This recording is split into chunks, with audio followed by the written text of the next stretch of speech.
it would be too triggering for me to go, honestly. I'm not trying to uphold myself as any paragon or... That sentence, quiet, plain, almost embarrassingly simple, came from a man who had once been the most physically fearless person in Hollywood. A man who had swung from vines, outrun mummies, and thrown himself face-first into trees for the sake of a perfect take.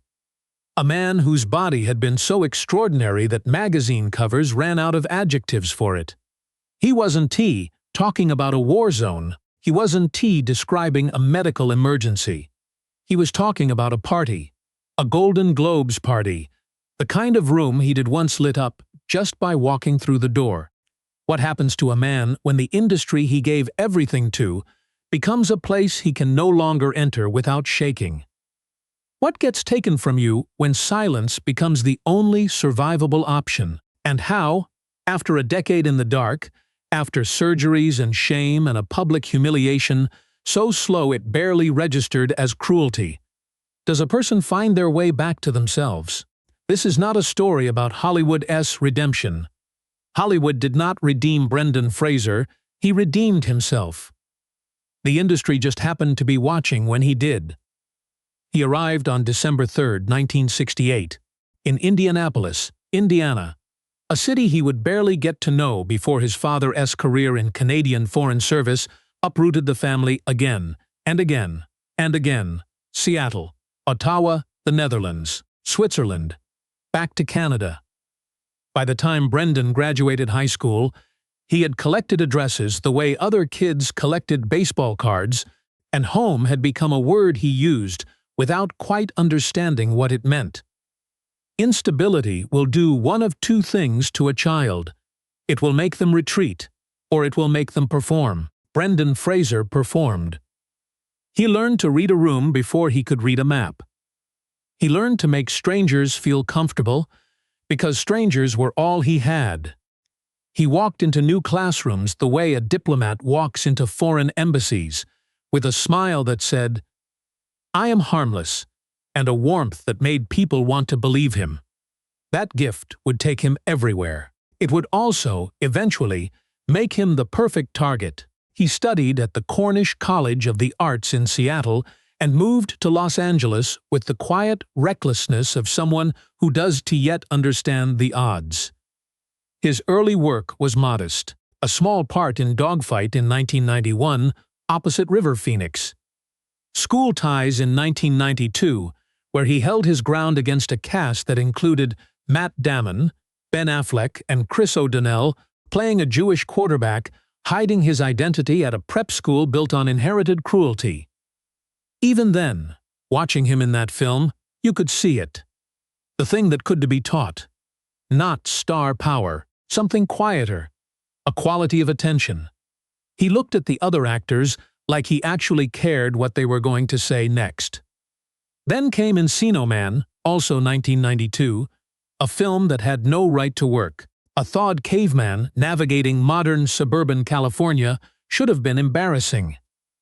Instead, Brendan made it generous. His physical comedy moved with the precision of someone trained in classical dance.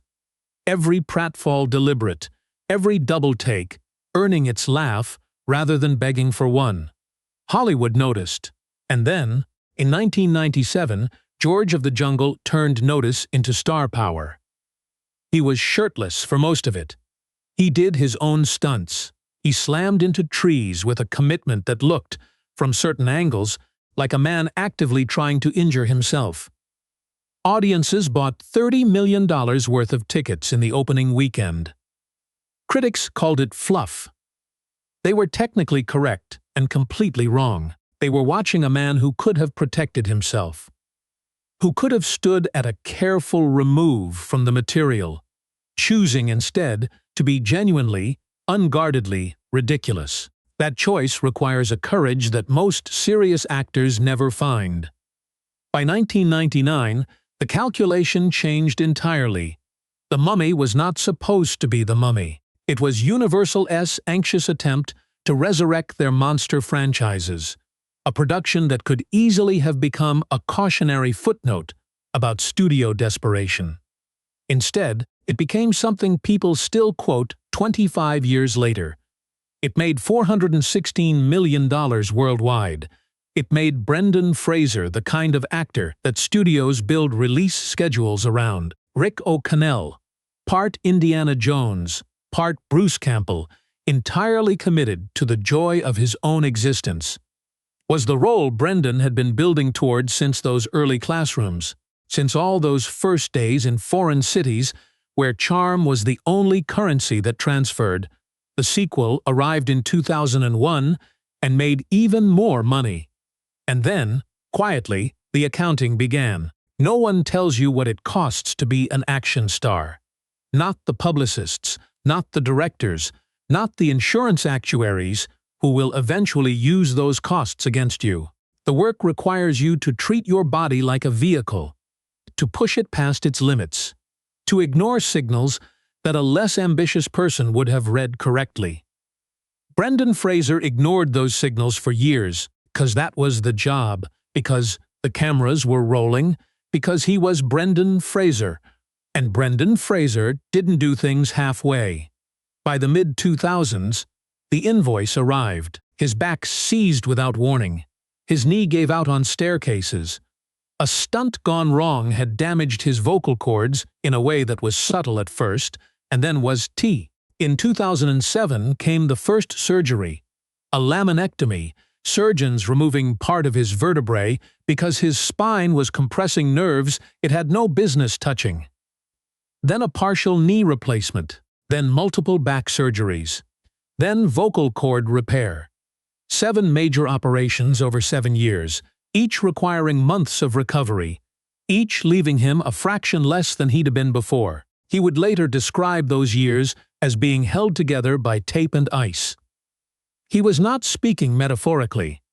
When your spine cannot support your body, maintaining an action hero's physique becomes physically impossible. When your knee gives out, you cannot run. And when you cannot run, Hollywood, which had paid you millions to run, stops returning your calls. Insurance companies refused to bond him for action roles. Studios told directors he was too great a risk. The same body that had made him a franchise became the reason the franchise moved on without him. This was survivable, painful, humiliating, grinding, but survivable. What Brendan Fraser was carrying alongside those surgeries was something else. Something he would not speak about publicly for 15 years. Summer 2003. The Beverly Hills Hotel. The Hollywood Foreign Press Association was hosting a luncheon. Brendan attended because that was the job. You appeared, you smiled, you shook the hands of people who held some portion of your professional fate. Philip Burke, then a former president of the HP, approached him in a crowded room. Ostensibly for a handshake, what happened instead was an assault. Physical, deliberate, and over before anyone nearby registered what had occurred. Brendan froze, not out of weakness, trauma short circuits, the brain's capacity for response in ways that no amount of physical courage can override. He made an excuse and left, found his way outside. His wife Afton found him there, broken. Not upset, not angry, but broken, which is a different country entirely. He reported it. He asked the HPA for a written apology. What he received was a non-apology. The kind of carefully worded document designed to acknowledge nothing while appearing to acknowledge something. And then, with the quiet efficiency of a system protecting itself, the consequences arrived. He stopped being invited to HFPA events. His films stopped receiving nominations. Roles he was close to accepting went to other actors without explanation. Was it a coordinated blacklist? The pattern was too consistent to be coincidence, too diffuse to be easily proven. Between 2003 and 2018, Brendan Fraser's career moved from a list to barely employable, and the industry shrugged and moved on to other stories. He stayed silent because this was 2003, years before there was language in public culture for what had happened to him. Men were not supposed to be victims of this kind of assault. Men were especially not supposed to talk about it, and Brendan, who had spent his whole life learning to read rooms, to make people comfortable, to sense the temperature of an environment, understood that speaking would cost him more than silence already had. So he swallowed it, added it to the weight he was already carrying, kept going. There is a particular cruelty in being punished for something done to you. It compounds. It whispers. It finds you at 3 in the morning and asks if you deserved it. Between 2008 and 2016, Brendan Fraser became the answer to a melancholy trivia question at parties. People asked it with a mix of nostalgia and unease, the same way you might ask about a neighbor who moved away under unclear circumstances. Where had he gone? The answer was direct-to-DVD releases, guest spots, small festival films that came and went, and the alimony payments $900,000 per year, $75,000 every month, that had seemed manageable when he was earning millions and became, when his income collapsed, a kind of slow drowning. In 2013, he went back to court asking for a reduction. His lawyers presented evidence that his annual income had fallen to nearly nothing. The tabloids ran headlines about broke Brendan. People made jokes. They didn't yet know what they were really laughing at. The cruelty of that period is visible in the photographs, not in any dramatic single image, but in accumulation. The same face, taken dozens of times by cameras he hadn't asked for, growing more tired across the years. Heavier, less present behind the eyes. What those photographs don't show is what people who encountered him during those years consistently reported. That he was still kind. Still stopped for photographs, still asked strangers about their lives, treated people with a decency that the world was not, at that moment, returning to him. His mother died in 2016. He grieved privately. Didn't perform the grief for sympathy. He just kept carrying it. The internet, whatever its sins, has a gift for belated justice. Around 2016, something shifted, tentatively at first, then with gathering force. Reddit threads appeared. Long, carefully researched posts, titled things like, "Can we talk about what happened to Brendan Fraser?" Young people who had grown up watching The Mummy on Saturday afternoons, who had loved this man without fully knowing it, discovered his story and felt something that was to quite nostalgia. Something closer to anger. In 2018, he finally spoke. A GQ journalist asked him directly, and Brendan answered. Carefully, painfully, without melodrama. "I felt ill. I felt like a little kid." The article spread across the internet in hours. People were not just sympathetic. They were horrified.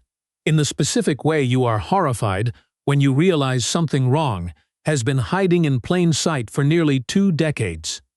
The HFPA, under sustained public pressure, expelled Philip Burke in 2021. 18 years after the assault, 18 years. The same year the expulsion came, Brendan appeared in Doom Patrol, a docu-series where he played Cliff Steele, a race car driver whose brain is transplanted into a robot body after a catastrophic accident. A man trapped inside metal, desperate to feel human again, furious at the gap between who he used to be and what he has become. The role required mostly voice work. It required everything else he had critics noticed, audiences noticed.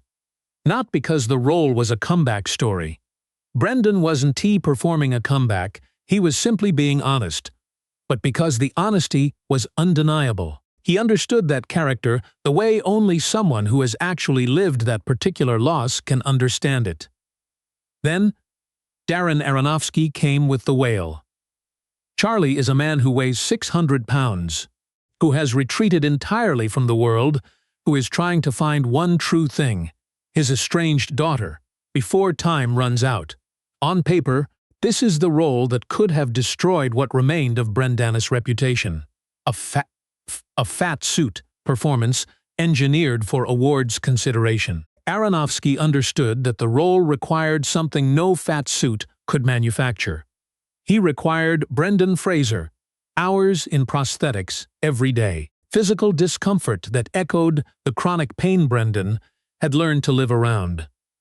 A performance that asked him to sit with shame, with isolation, with the terrible particular hope of someone who knows they are running out of time. He gave it everything. He gave it things he had been saving for years without knowing it. When The Whale premiered at the Venice Film Festival in September 2022, the audience stood for 6 minutes. Brendan wept openly, not performing gratitude but flooded by it, by the realization that the story wasn't over, that people still cared, that he had not been forgotten so much as temporarily misplaced. On March 12, 2023, the Academy of Motion Picture Arts and Sciences gave Brendan Fraser the Oscar for Best Actor.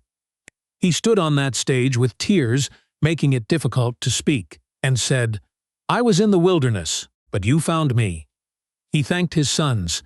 He thanked Aronofsky. He did not thank the Hollywood Foreign Press Association. The omission was so precise it communicated everything.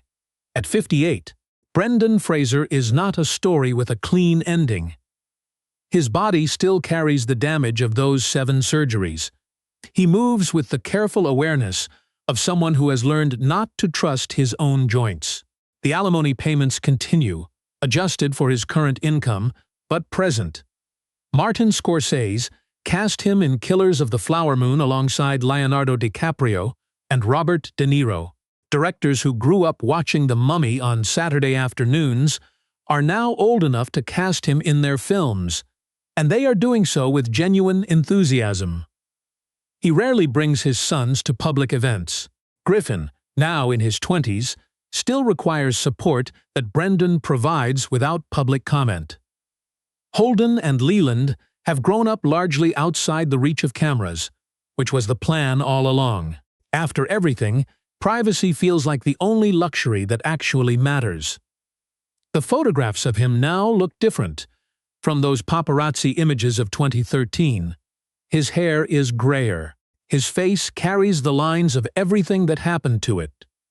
But there is something in his expression that was absent before. A quality of settledness. Of a man who has nothing left to pretend. He once said, in a different context, that he was not trying to hold himself up as a paragon. That sentence contains its own quiet dignity. He never wanted to be a symbol. He wanted to be an actor. He wanted to be a father. He wanted, somewhere in there, to be believed. What Brendan Fraser's story actually teaches us has nothing to do with Hollywood, in the end. It is about what a person chooses to carry and what they refuse to put down. It is about the difference between being broken and being finished. Two states that look identical from a distance, and are worlds apart from the inside. He was in the wilderness for 20 years. He came out the other side still recognizably himself. That is not a Hollywood ending. It is something rarer and more difficult. It is just the truth.